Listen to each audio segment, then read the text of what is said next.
शफात, आपको तो हम जिस तरह से जानते हैं कि आप लोगों को हंसाते तो हैं, लेकिन अभी रिसेंटली जो वाक़या हुआ कि आपने एक शख्स की जान बचाई। एक फ़नकार का जो फ़न होता है वो ज़ाहिर है माशरे के लिए एक खिदमत तो होती है, लेकिन ये जो जान बचाने का एक्सपीरियंस था ये कैसा रहा? नाजिया, थैंक यू पहले तो यहाँ इनवाइट करने के लिए, और दूसरा ये सवाल करने के लिए। ना हमारी ट्रेनिंग है किसी शख्स की साइकोथेरेपी करना, और ना हम इस बारे में कुछ जानते हैं, लेकिन बाज़ औक़ात कुछ सिचुएशन ऐसी बन जाती है कि हमें उसमें जंप इन करना पड़ सकता है। कुछ ऐसी सिचुएशन बनी, मैं इत्तेहाद पे ड्राइव कर रहा था, बेगम और मेरा बच्चा साथ थे, और लकीली मेरा बच्चा सो गया था ड्राइविंग के दौरान, और मुझे अचानक कॉल आई एक इस्लामाबाद के नंबर से। जब मैंने फ़ोन पिक किया तो उसने अपना तारुफ़ कराया कि मैं एसपी साइद अजीज़ बात कर रहा हूँ, और एक शख्स है वो खंबे पे चढ़ चुका है टावर पे, और हमने काफ़ी कोशिश कर ली और किसी सूरत नहीं उतरा। वो कह रहे मेरी इमरान खान साहब से बात करो, तो शफात साहब प्लीज़ मैं आपको नंबर सेंड कर रहा हूँ, आप उससे बात करें, और हमारे पास टाइम बहुत कम है और वो किसी भी टाइम कूद सकता है, और अल्लाह हाफ़िज़। यानी हंगा पहले जब उसने नंबर मुझे भेजा, अच्छा, तो उन्होंने फ़ोन काट के आपको नंबर दे दिया कि आप नंबर खुद भेज बात करें उस पर? इमरान खान बन के बात कर रहे हैं आप? जी जी। तो जब मुझे नंबर उन्होंने भेजा तो आई एम सॉरी, मेरा थोड़ा सा इस वक्त गला वो मेरा भी साथ हाल नहीं यही दे है। रहा क्योंकि कल रात कुछ थकावट की वजह से भी और कुछ वाक़या ऐसा रहा है। जब मुझे नंबर भेजा मैंने उस पर कॉल किया, तो जिस शख्स ने उठाया तो मुझे उसकी हेलो से अंदाज़ा हुआ कि वो शख्स एक स्टेट ऑफ माइंड, बिल्कुल वो एक नॉर्मल हेलो नहीं थी, वो एक बड़ी, वो उसमें एक बड़ी, जैसे कि पंजाबी में कहते हैं ना, तड़ी थी उसके, तड़ी थी, सही। तो मैंने फिर उसको अब एक आम इंसान को हंसाने के लिए खान साहब की आवाज़ निकाला। इवन खान साहब के सामने भी एक दो दफ़ा मैंने उनकी मिमिक्री की है, लेकिन वो आवाज़ और उस आवाज़, जब एक आदमी थ्रेट कर रहा है आपको, फ़र्क होता है, मुख्तलिफ होता है, माहौल ही चेंज होता है, माहौल मुख्तलिफ होता है। मैंने जब उसको पहला जुमला कहा कि आप मेरी आवाज़ पहचानते हैं, उसने आगे जवाब में दिया, खान साहब की आवाज़ ही नहीं। तो मुझे एकदम अंदाज़ा हुआ कि ये मैं जिस शख्स से बात कर रहा हूँ ये मेंटली चैलेंज तो है ही, लेकिन साथ ही साथ ये कोई खान साहब का कोई एक्सट्रीम ऑब्जर्वेंट किस्म का फॉलोअर है, कि जिसको सारी मालूमात है कि खान साहब कैसे बोलते हैं, उनका वो उनका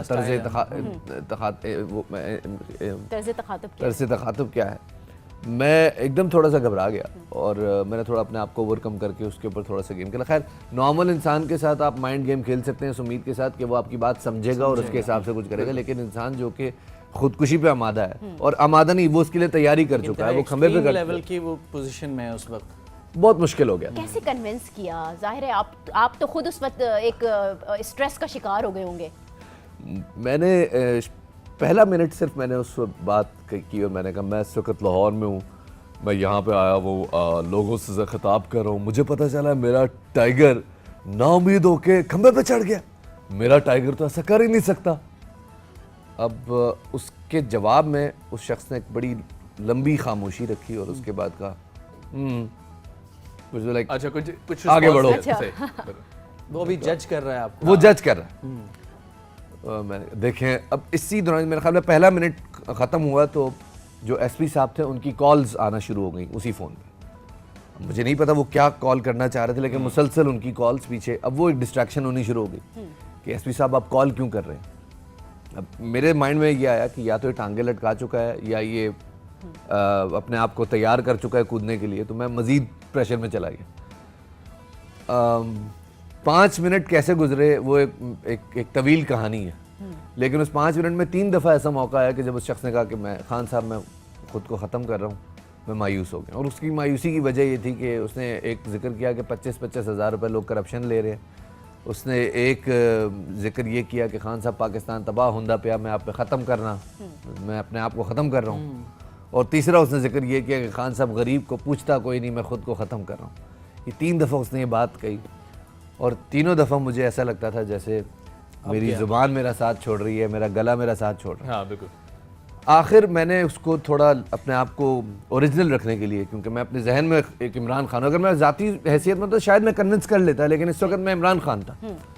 तो आखिर मैंने उसको ये कहा कि देखो मैं अभी फ़ौरन यहाँ से वापस जा रहा हूँ इस्लामाबाद, आप नीचे उतरे, मैं एक एसपी लेवल का बंदा नीचे भेज रहा हूँ, वो आपको लेके शहरियार के पास जाएगा और शहरियार सीधा मेरे पास लेके आएगा, मुझे शाम को तुम वजीर आजम हाउस में चाहिए हो, अल्लाह हाफिज। And I hung up. मैंने फ़ोन रख दिया। अब उसके बाद मुझे अंदाज़ा नहीं था कि अब क्या होगा। जब मैंने देखे तो उस वक्त तक 6 मिस कॉल आ चुके थे एसपी साहब। एसपी साहब के, हाँ। मेरी हिम्मत नहीं हुई कि मैं उसको कॉल बैक करूं। गाड़ी चल रही थी इस दौरान, क्योंकि गाड़ी रुक नहीं सकती थी। अगर गाड़ी रुकती तो शायद वो कुछ, क्योंकि वो पीछे का माहौल भी सुन रहा था। मुझे एक मैसेज आया और मैंने बेगम से कहा मेरे पढ़ने की हिम्मत नहीं है, तुम पढ़ो। उसने कहा एसपी साहब का मैसेज है, नहीं से इट्स अ मिरेकल, मौजज़ा हो गया, वो शख्स खुद उतर रहा है। उतर कर आ गया। मैं आपको बता नहीं सकता। मैंने उस वक्त स्टीयरिंग पे सर रखा और मैंने बड़े ज़ोर से शुक्र अल्हम्दुलिल्लाह, उसके साथ ही मैंने एक सांस बाहर निकाला। मुझे पता नहीं मैंने कितनी देर से सांस नहीं लिया था। ये बाद में जब हेडलाइन बनी और जब मैंने उस वक्त हम एक जगह पे शॉपिंग के लिए जा रहे थे, बेगम की कुछ कमिटमेंट थी, उनको डॉक्टर के यहाँ ड्रॉप करना था। वो ड्रॉप करके जब मैं एक रेस्टोरेंट में बैठा और मैं वो खबर देख रहा था, तो खबर बड़ी चुलबुले अंदाज में, एक बड़े मज़ाहिया अंदाज में सुनाई गई। उसमें वो टेंशन, वो प्रेशर कहीं नहीं था। जो आपने फील किया वो कहीं नहीं, वो कहीं नहीं था। जाहिर है जो हमारे साथ हालात हो रहे होते हैं, अब जब वो मीडिया के ऊपर आते हैं तो वो बड़े मुख्तलिफ होते हैं, क्योंकि मैं खुद उस वक्त देख रही थी और मैंने भी उसको उसी तरह से महसूस किया कि एक शख्स जो कि अपनी जान से जा रहा था, वो वहाँ से कूदने वाला था, उसे आपने अपने फ़न का मुजाहरा करके किसी तौर पे उसे कन्विंस किया कि वो ये हरकत ना करे, उसकी जान आपने बचा ली। लेकिन उसको जो प्रेजेंट किया गया था वो इस तरह से किया गया कि शायद और ऐसे जो मेंटली चैलेंज लोग हों वो ये अटैम्प्ट करने जाएं। देखिए, ये हसास लोग होते हैं। मेंटली चैलेंज से मुराद ही कोई भी हो सकता है। कोई भी इंसान जो खुदकुशी पे आमादा है वो मुजरिम नहीं है, वो मरीज है। पहली बात तो ये समझने की ज़रूरत है। वो ज़्यादा प्यार का, ज़्यादा बर्दाश्त का और ज़्यादा मेथड का, यानी कार्रवाई उसमें ज़्यादा है। यानी उस शख्स की 10 बातें सुन के उसके जवाब में 10 बातें ऐसी करनी है जो वो अपने जहन में कैलकुलेट करके कोई एक नई हिकमत अमली सोच सकता है, जो वो सुनना चाहता है, और जिससे उसके दिल में ज़िंदगी की उम्मीद पैदा हो सके। ये बहुत ज़रूरी है। अनफॉर्चुनेटली हमारे मुल्क में पहली बात ये कि मेंटली चैलेंज को पागल का एक लफ्ज़, एक टाइटलमेंट दे दी जाता है कि वो मेंटल है, वो पागल है। कोई शख्स अपने साथ ही टाइटल लगाना पसंद नहीं करता, जबकि मेरे ख्याल में अगर बाहर निकल के या इस कमरे के अंदर ही जितना हमारा स्टाफ बैठा, अगर हम अपने आप को इंटरव्यू करना शुरू करें तो हम में से दूसरा नहीं तो तीसरा बंदा जरूर किसी न किसी ऐसे मेंटल स्ट्रेस का शिकार जरूर है जिसकी वजह से या वो अपनी या किसी और की जान लेने पे आमादा है, और उसको संजीदगी से नहीं लिया और उसको संजीदगी से नहीं लिया जाता। शफात, जब संजीदगी की बात होती है ना, वो आप पर बिल्कुल सूट नहीं करती। ये ठीक है, ये तो बहुत ही हसास मामला था और आपने बड़ा जो अपना जहनी तौर पर भी उसको बड़ा ज़बरदस्त तरीके से हैंडल भी किया। लेकिन आप सामने बैठे हो और इतनी संजीदा बातें हो रही हो, इतनी संजीदा शख्सियत, कैसे, मतलब आप जैसे खूबरू शख्स को तो वो लड़के सोचते हैं हमें हीरो आना चाहिए और हमें तो कुछ ऐसा करना चाहिए कि हम स्क्रीन के ऊपर बस हम नज़र आएँ। कॉमेडी की तरफ आना, मिमिक्री करना, ये ख्याल किस तरह से आया? नाजिया, आप तो जानती हैं मैं बहुत अरसे से 2006 से इस फील्ड से मुंसलिक हूँ। पहले 4-मैन शो हम मुर्तज़ा चौधरी और मुस्तफ़ा चौधरी, फैसल चौधरी, ये टीम थी जो आज टीवी पे ये शो करती थी। उसके बाद फिर हम जियो पे गए BNN लेकर, फिर उसके बाद हम चैनल 24 पे गए अपना अलग शो लेकर, और 2016 सितंबर में मैंने टेलीविज़न को अपनी तरफ से खैर बात कह दिया। एक नए ट्रेंड का आगाज़ किया था। कोशिश ये थी कि मैं डिजिटल की तरफ शिफ्ट करूँ। वो अटेम्प्ट की, उसमें थोड़ा सा मेथड डाला, अल्लाह ने कामयाबी दे दी। तो पहली बात तो ये कि इंसान, वो फारसी में कहते हैं ना, तदबीर कुनत बंदा और तकदीर कुनत खंदा, कि इंसान सिर्फ तदबीर कर सकता है, तकदीर आगे उस पर सिर्फ हंसती रहती है।